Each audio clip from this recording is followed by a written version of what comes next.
Sumpah Pemuda merupakan sumpah atau janji yang telah diikrarkan oleh para pemuda di bumi pertiwi ini, bahwasanya sebagai putra-putri Indonesia harus mengakui atas tanah air, bangsa dan bahasanya. Dalam Sumpah Pemuda ini, para pemuda bersumpah bahwa Indonesia adalah tanah air tumpah darahnya, serta bahasa Indonesia merupakan bahasa yang mempersatukan seluruh tanah airnya. Di dalam video kali ini, kita akan membahas sejarah Sumpah Pemuda. Sumpah Pemuda merupakan intisari dari isi putusan Kerapatan Pemuda-Pemudi Indonesia atau dikenal dengan Kongres Pemuda I dan Kongres Pemuda II.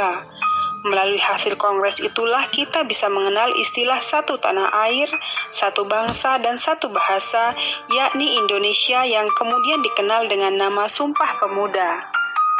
Kongres Pemuda I.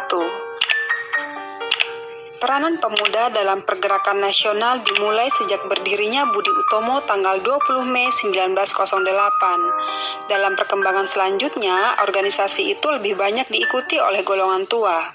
Oleh karena itu, para pemuda selalu ingin menggalang kekuatan yang merupakan pencerminan aktivitas para pemuda. Kongres Pemuda I berlangsung di Jakarta pada tanggal 30 April sampai 2 Mei 1926. Dalam kongres tersebut membicarakan masalah pentingnya persatuan bangsa bagi perjuangan menuju kemerdekaan. Terselenggaranya Kongres Pemuda I tidak terlepas dari adanya Perhimpunan Indonesia. Pada tahun 1925 di Indonesia telah mulai didirikan Perhimpunan Pelajar-Pelajar Indonesia atau PPPI, tetapi peresmiannya baru pada tahun 1926. Anggota-anggotanya terdiri dari pelajar-pelajar sekolah tinggi yang ada di Jakarta dan di Bandung. Para pemuda ini kemudian sepakat untuk mengadakan Kongres Pemuda yang berlangsung pada 30 April sampai 2 Mei 1926. Tujuan Kongres Pemuda I ini adalah yang pertama, membentuk Badan Sentra Organisasi Pemuda Indonesia, memajukan paham persatuan kebangsaan, mempererat hubungan di antara semua perkumpulan pemuda kebangsaan. Kongres Pemuda I ini dihadiri oleh wakil-wakil dari organisasi pemuda di seluruh Indonesia, seperti Jong Java, Jong Sumatera Nenbon, Jong Ambon, Sekar Rukun, Jong Islam Nenbon, Jong Minahasa, dan Jong Batak. Dalam pidato pembukaannya, Ketua Panitia M. Tabrani meminta perhatian peserta untuk mencari cara menyatukan semangat nasional di kalangan pemuda. Muhammad Yamin menyampaikan pemikirannya tentang bahasa persatuan. Dalam pidatonya pada tanggal 2 Mei 1926 yang berjudul Kemungkinan-Kemungkinan Masa Depan Bahasa dan Sastra Indonesia, Yamin yakin bahwa dari sekian banyak bahasa yang dipakai oleh suku bangsa Indonesia, bahasa Melayu dan bahasa Jawa yang diharapkan menjadi bahasa persatuan. Namun, Yamin yakin bahasa Melayu lambat laun akan menjadi bahasa persatuan atau bahasa pergaulan bagi rakyat Indonesia. Hasil utama yang dicapai dalam Kongres Pemuda I itu antara lain, yang pertama, mengakui dan menerima cita-cita persatuan Indonesia, walaupun dalam hal ini masih tampak samar-samar. Kemudian yang kedua, usaha untuk menghilangkan pandangan adat dan kedaerahan yang kolot dan lain sebagainya. Jadi, para peserta memang menyadari bahwa pada saat itu masih sulit untuk membentuk kebulatan tekad dalam perjuangan mencapai cita-cita nasional. Ide penyelenggaraan Kongres Pemuda II berasal dari Perhimpunan Pelajar-Pelajar Indonesia, sebuah organisasi pemuda yang beranggota pelajar dari seluruh Indonesia. Kongres Pemuda II berlangsung pada tanggal 27 sampai 28 Oktober 1928 dalam 3 tahap rapat.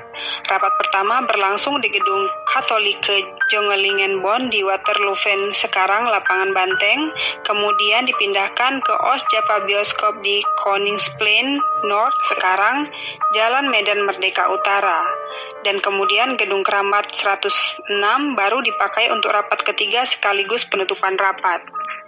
Kalau pada bulan April 1926 telah berlangsung Kongres Pemuda I yang bisa dikatakan belum berhasil sesuai dengan diharapkan, maka dalam Kongres Pemuda II ini benar-benar dapat memenuhi harapan bagi seluruh rakyat Indonesia.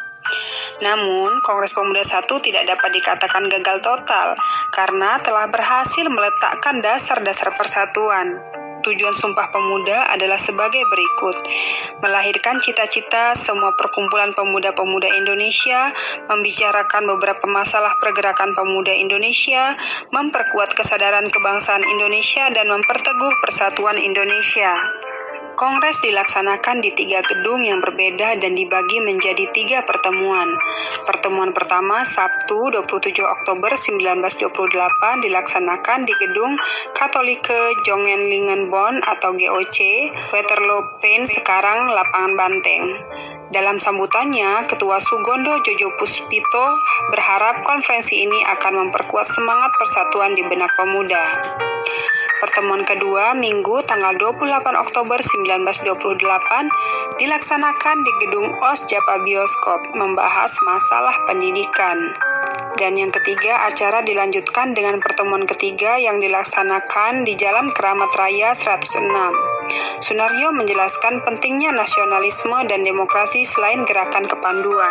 Dari rapat pertama hingga rapat ketiga, Kongres Pemuda II ini menghadirkan 15 pembicara yang membahas berbagai tema. Di antara pembicara yang dikenal antara lain Sugondo Jojo Puspito, Muhammad Yamin, Siti Sundari, Purnomo Wulan, Sarmidi Mangunkarso, dan Sunario. Sebelum Kongres Pemuda II, para pemuda sudah menggelar kongres pertamanya pada tahun 1926.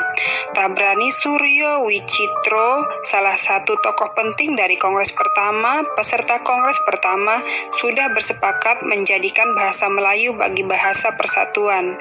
Akan tetapi, pada saat itu, Tabrani mengaku tidak setuju dengan gagasan Yamin tentang penggunaan bahasa Melayu.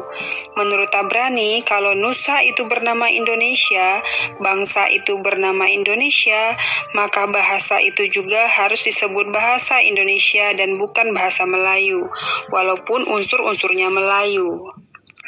Setelah Kongres Pemuda II, sikap pemerintah kolonial biasa saja. Bahkan, Van der Plas, seorang pejabat kolonial untuk urusan negara jajahan, menganggap remeh Kongres Pemuda itu dan keputusan-keputusannya. Van der Plas sendiri menertawakan keputusan Kongres untuk menjadikan bahasa Indonesia sebagai bahasa persatuan, mengingat bahwa sebagian pembicara dalam Kongres itu justru menggunakan bahasa Belanda dan bahasa daerah.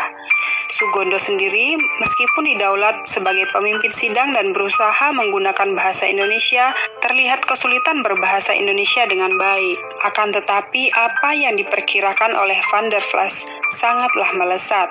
Sejarah telah membuktikan bahwa Kongres itu telah menjadi api yang mencetuskan persatuan nasional bangsa Indonesia untuk melawan kolonialisme.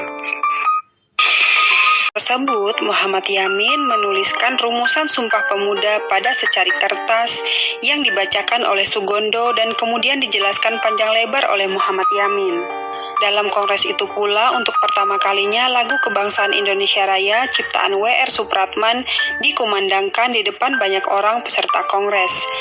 Teks Sumpah Pemuda juga untuk pertama kalinya diikrarkan di Jakarta pada 28 Oktober 1928. Setelah mengetahui sejarah Sumpah Pemuda tadi, sekarang apa sih makna Sumpah Pemuda itu sendiri?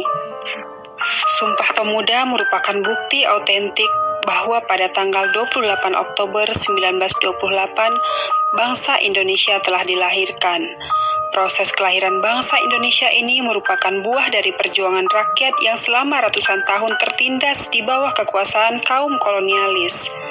Kondisi ketertindasan inilah yang kemudian mendorong para pemuda untuk membulatkan tekad demi mengangkat harkat dan martabat hidup orang Indonesia.